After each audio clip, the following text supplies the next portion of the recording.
Tuloy-tuloy ho tayo sa Double Wang sa Double B. Unang pagtatanghal natin ngayong 2025 to, partner. Yes, oo. At saka Sabado. Ayan. Sana ilang taon pa tayo magsama tuwing Yes, Sabado of na course. madaling araw. No? Yan, sa biyaya ho ng Panginoon. Salamat Yan. po, Panginoong Tsaka syempre yung Jesus. Double Wing every Monday to Friday. Alas 4 po yan ng Hanggang hapon. 5:10 ng hapon. Yes. So, sama-sama tayo mga kapuso. Ito na. Ito. Ang DSWD, di ba may mga panawagan eh? Ano ba? Ang pangamba ng ilan, baka magamit sa politika. Lalo na po Oo. 2025 elections ay Yes, paparating. yes. Yung mga ayuda ng gobyerno. Ay, ano ba yung mga ayuda? Nandiyan ang Nandyan AKAP, yung, nandiyan ang tupad. tama. Ayan ay sa DSWD yung AKAP. Ang tupad sa DOLE. Yung AIX sa DSWD, pati Yun ang yun, 4P sa DSWD yan. May medical assistance sa Department of Health naman yon. Oh, yun. Yung, Pero ang DSWD, abay nagsalita na po agad. Titiyakin daw nila na hindi magagamit sa politika ang lahat ng ayuda na nasa ilalim ng kanilang pangangasiwa at maghihigpit sila sa patakaran. Yan. Paanong paghihigpit ang gagawin nila? Yan ang ating pag-usapan. Nasa linya po natin si Assistant Secretary Arin Dumlao, tagapagsalita ng DSWD. ASEC, magandang umaga. Happy New Year po sa inyo. Live kayo sa Double Wing sa Double B. Gandang umaga po, Asek. Magandang umaga, Weng and Weng. Magandang umaga din po sa lahat ng sumusubaybay ng inyong programa. And Happy New Year po. Yan, Yan, maraming salamat ma'am. Ito yung tanong paano yung paghihigpit ang gagawin niyo pa dito sa mga ayuda na ibinibigay po ng DSWD? Okay. Para po maali yung apprehension ng marami na sinasabi nga na baka magamit yung social protection programs and services ng DSWD to advance the political interest of some political actors. Nais nating bagitin na there are certain protocols, guidelines that we are following to insulate our program. Gayon din po, kahapon nga, nakipagpulong na si Secretary Rex Gatchalian with NEDA and DOLE para mas strengthen pa yung guidelines natin on the implementation of the ayuda para sa kapos-sida program. Hindi po sabihin nito, bumubo tayo ng guidelines na titiyakin natin na hindi magkakaroon ng overlap, ng duplication, or ng fragmentation. Because tama yung nabanggit mo, Ms. Weng, other government agencies are also implementing certain social safety. At tinitiyak natin na hindi nga magkakaroon ng pagkaka-duplicate o magkakaroon ng duplication doon sa ini-implement natin ng mga programs. And at the same time, hindi rin magamit yung mga programa na ito para, gaya ng nabanggit ko, to advance the political interest of some. So, paano po ba natin ginagawa yan? Isa dyan ay yung pagtitiyak na meron tayong standardized targeting system. At dahil sa pamamagitan po niyan, ma-identify na natin agad sino po ba yung magiging eligible. Sino po ba yung magpo-fall doon sa low income? Sino po ba yung mga minimum wage earners? And doon sa isang community.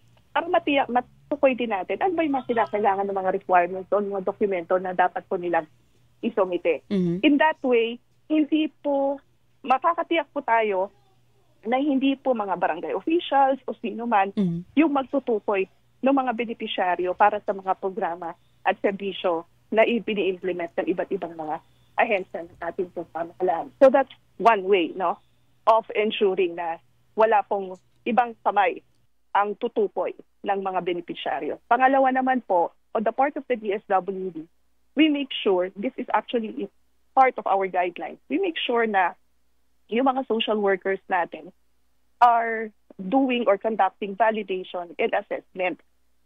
Kinakailangan rini-review po nila lahat ng mga clients or beneficiaries na nagtutungo sa ating mga tanggapan. Ini-interview po nila para, again, ma-establish na sila ay eligible na tumanggap ng assistance.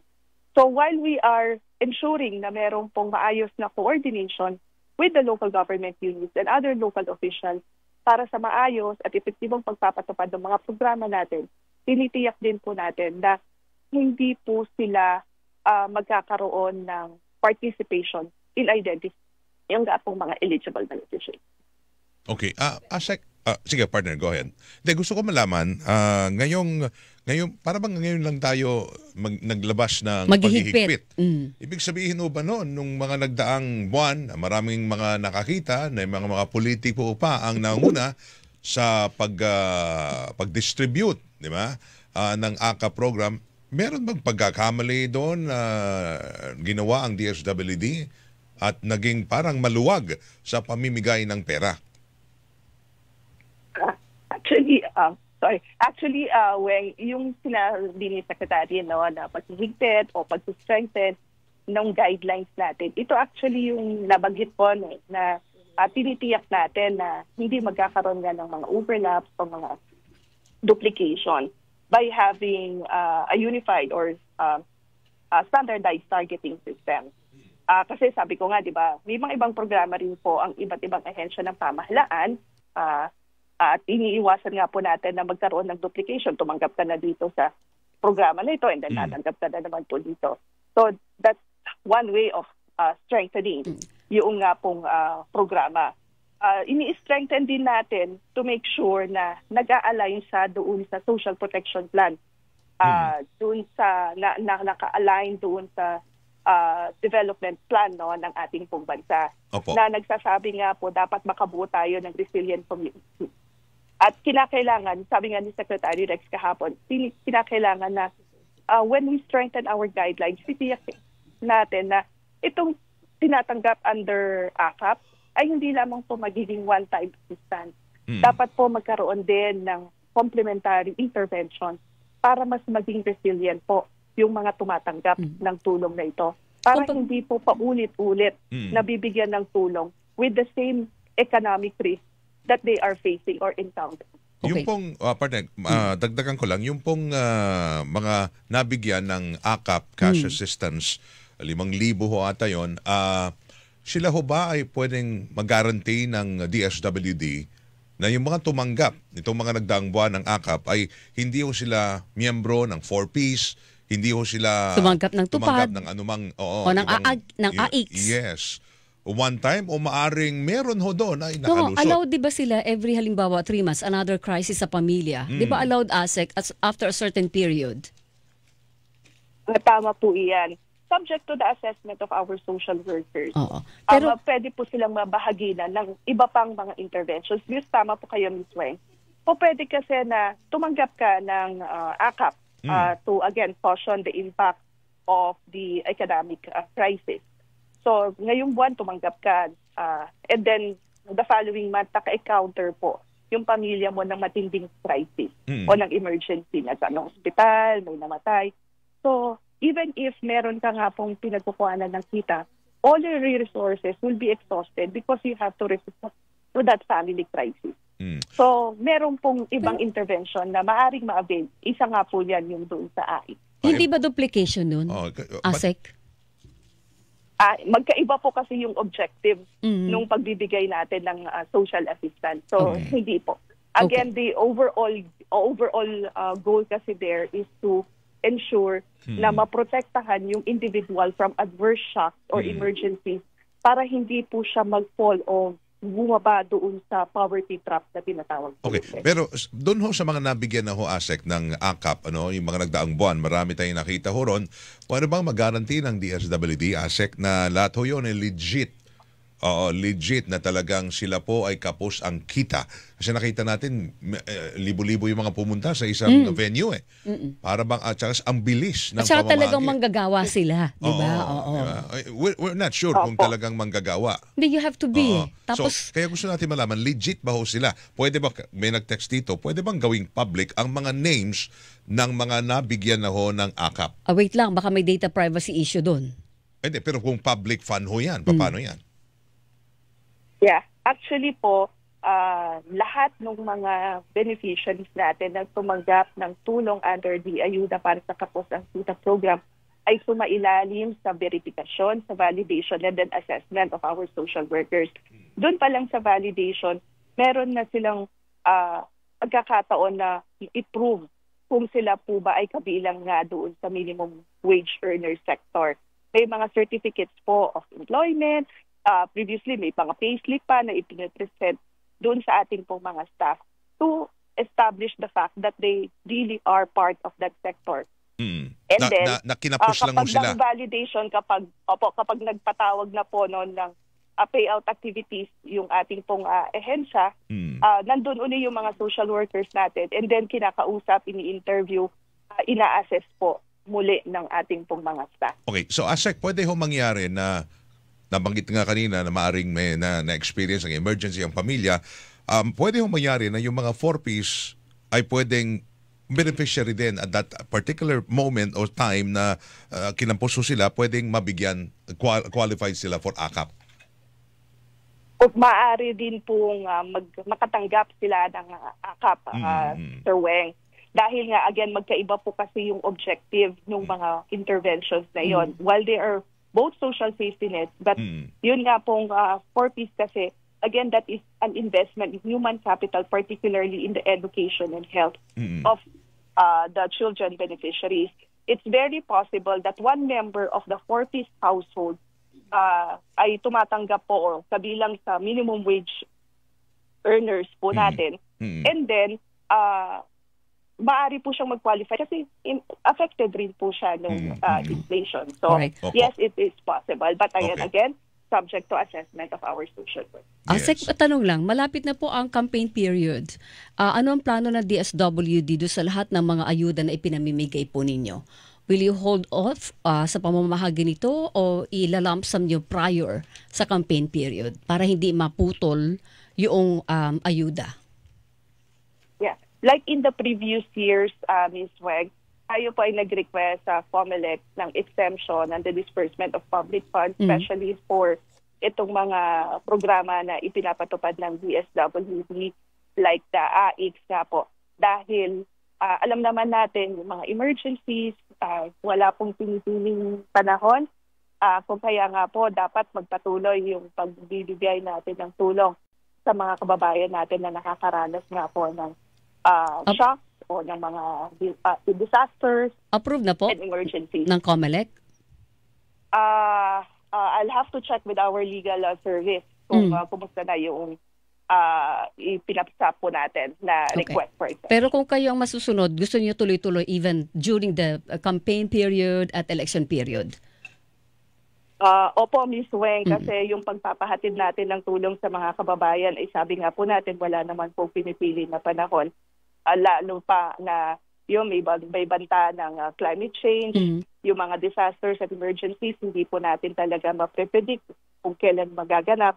So dapat handa po ang ating pong pamahalaan na mag-respond sa mga maapektuhan. And dahil po kampanya na, baka po singitan naman tayo ng mga politiko sa distribution event. Maghihigpit po ba kayo doon? Tama po, Ms. Weng. Again, in the previous years, meron naman po tayong in-implement o panutunan na ginagamit para matiyak na insulated yung mga programs and services natin from any political interference. Okay, so malinaw yun. Mga politiko, sabi din yan ng ano, di ba? Sabi din ng COMELEC. Kasi ito yung naging controversial kasi ASEC dyan. Kung wala lang ho sanang presensya o ng mga politiko at tapos binandera ho nila na sila ho'y para bang kanila galing ang itong programa na ito. Malaki pa yung mukha at pangalan nila doon sa mga tarpaulin. Ang sambayanan nagsabi, sandali lang, para na ho kayong parang inyo yung ayuda na yan. Samantala, kahit DSWD lang ang mga siwa ho noon, understandable na yan po'y proyekto ng gobyerno. Di ba? So, ang tanong ko, di ba, maghihigpit ba ho tayo? Ibig sabihin, yung kanina, ibig sabihin, wala nang mga politiko ang magbabandera at magdidistribute ho ng AKAP. Or even AIX. Yeah. And aside from that, maganda naman po na meron tayong mga ganitong mga advisories from the different agencies of the government. But sabi nga po namin sa DSWD, napakahalaga din na maging parte yung ating po mga beneficiaries, yung mga clients sa advokasya po na iyan, na yung tinatawag natin na active citizenship, na sila bigyan natin ng nararapat na impormasyon para sila po mismo that arrive at informed decisions na kahit ano pa po ang makita o sabihin ng mga political actors, alam po nila na yung tulong na tinatanggap po nila ay galing po sa national government at hindi po dapat ma-influence yung kanila pong pagpapasya sa darating na pagpipili ng ating pong mga local officials. Opo. yung pong impormasyon na, na tatatanggap po. So Ase, kung magkakaroon man ng ano ba tawag doon, payout, distribution, distribution, saan na ho gagawin ho yan? Hindi na ho gagawin yan sa mga gym or galing mismo pupunta na ho ang taong bayan sa mga opisina ng DSWD? Well, meron pa rin naman po tayong mga massive payout activities, especially kapag may mga disasters, kinakailangan na maramihan, but meron pa rin naman po tayong mga isinasagawa na mga payout activities din sa mga satellite offices, sa mga field offices natin, and of course sa mga main offices ng DSWD. So sa mga opisina na ho ninyo gagawin para maiwasan yung mga... Hindi, paano kung payout na maramihan? So kung thousands, hindi kaya ng DSWD office. That's what she's saying. Tama ba? Meron naman po tayong mga tinatawag. Actually, doon sa guidelines. Basta neutral ground, Asek. Neutral ground. Tama po. Yun yung nakalagay doon sa guidelines po namin. Natiyakin ng mga field offices that we conduct massive payout activities in neutral ground. Saan ba yan? Nakakahanap pa ba kayo ng neutral ground kaya? Basketball court? Di ba? Basketball court. Yes, Nandun si Kapitan. Po. Marami naman po. Marami po. Basta wala na yung presensya ng Kapitan o kailangan nandun pa rin siya. Kasi may bawal na participation. nga. Hindi, ano ba talagang malinaw? Sino ho ang magbibigay, magbavalidate ng sino ho ang pwedeng maging kandidato o beneficiary ng AKAP? Dadaan ho ba yan sa barangay? Definitely hindi po. DSWD social workers po ang nagba-validate, nag-a-assess ng mga eligible beneficiaries. So mag-a-apply ho sila hindi sa barangay sa mismong opisina ng local DSWD. Tama po. Yan po yung sinasabi natin ng mga walk-in clients. Sila po yung nagtutungo mismo sa tanggapan ng DSWD at nagsasabi na magre-request sila na mapasama sa programa. Nang wala hong backup yun, baka mamaya may sulat ho galing kay any political actor. Nasabi hindi, pero di ba dati, yung mga congressman, senators, pwede mag-refer? Meron pa rin po kasi mga referrals. Nagre-refer sila. May mga referrals kasi unang-una, alam naman natin some local government units do not have the resources to also provide assistance to their constituents. So what they do is they refer it to the national government, particularly to the DSWD, para sa appropriate action. So, meron pa rin. Meron lang dito magandang kahit papaano ay positive, no? Sabi niya, ayaw niya na magpabanggit ng pangalan. Pero sabi niya, isa po ako sa nakatanggap ng AKAP. Okay naman po, 5,000 natanggap ko. Under po sa mga ambulant vendor. In-interview po kami ng DSWD. Okay, so, wag talagang sinusunod yung patakaran. Tapos maganda yung layunin. Edi maganda ang programa. Wag lang po talaga nababahiran ng politika at interest ng sino mang individual, edi talagang makikinabang yung dapat makinabang. Di ba, ma'am? Tama po. Actually, nagpapasalamat tayo doon sa nagpahatid ng mensahe. Dahil yan po pagpapatotoo na may maganda pong benepisyo, no? Yung pong mga programa na ipinapatupad ng DSWD. Nakakatuwa na ipaabot po sa atin na duman nga po sila sa yung impormasyon na duman sila sa process. Okay. Panghuli na lamang, magkano yung nailaan na aprubahan ngayon taon para sa AKAP pala? Batay po doon sa nabanggit impormasyon din na binigay sa atin nasa around 26 billion pesos. But yun nga po, subject conditional ang implementation nito, batay din sa naging dito message ng ating pong Pangulo. Subject to the implementation of this is subject to the issuance of the guidelines that will be formulated by the DSWD in coordination with NEDA and DOLE. At sabi ko nga po kanina, yan yung ginawa natin kahapon na nakipagpulong na po si Secretary kay Sec Denny and kay Sec Arce. Sa AX, magkano ang pondo ng AX for next year? Para hindi namin makita sa budget. Yan taon-taon meron ng ganyan AX. Yeah. Wala pa kasi akong official copy ng 2025. But yung nandun po kasi sa net natin ay nasa 35 billion, around 35 billion yung nasa National Expenditure Program. Okay. Last na lang, 4-piece, magkano ang halaga ng 4-piece program next year? This year? Yan, program na rin yan. I think nasa around 60 if I'm not mistaken 60 billion. Parang yun yung Alright. Okay, hindi. Around 60 billion yung nakita ko po doon sa page kahapon. Okay. Panghuli na lamang talaga. May mga balita na hindi ho 5K na banggit natin na kapag natanggap po nila, kundi yung iba 3,000, 2,000. Paano ho ba yan na umaabot sa hindi ho 5K ang naabot talaga? Kasi depende po doon sa assessment din ng social worker. Yung halaga na ibabahagi din po doon sa ating pong beneficiaryo. Dahil tinitignan din ng social worker yung requirement o yung documentary requirements na isinumite, and then based on the interview conducted by the social worker, tinitignan din talaga kung hindi ba siya talaga capable to sustain yung kanya pong pangangailangan. So hindi ibig sabihin across the board ang presyo ng ang halaga ng AKAP? Hindi pare-pareho. Depende sa kanyang kalagayan. It's really subject to the assessment of the social worker. Kaya pala may iba-ibang figures. Iba yung feeling nila, baka may nakibahagi pa daw. Nakukupitan. Yung pala, depende sa assessment ng social worker, ASEC. Yes, kasi dagay na nabanggit nung nung nagpadala ng mensahe, siya po ay na-interview. So, our social workers determine the amount of assistance that will be given. Alright. Thank you. Asek, Ma'am Asek, thank you sa paliwanag ngayong umaga at maagang pagising. Thank you po. Maraming salamat din po sa pagkakataon na ibinahagi muli sa DSWD. Magandang umaga po. Good morning. Good luck po. Salamat. Asek Irene Dumlao. Nakausap po natin, spokesperson ng Department of Social Welfare and Development. Pero kung babas... Hilingan, walang pinoprotekta.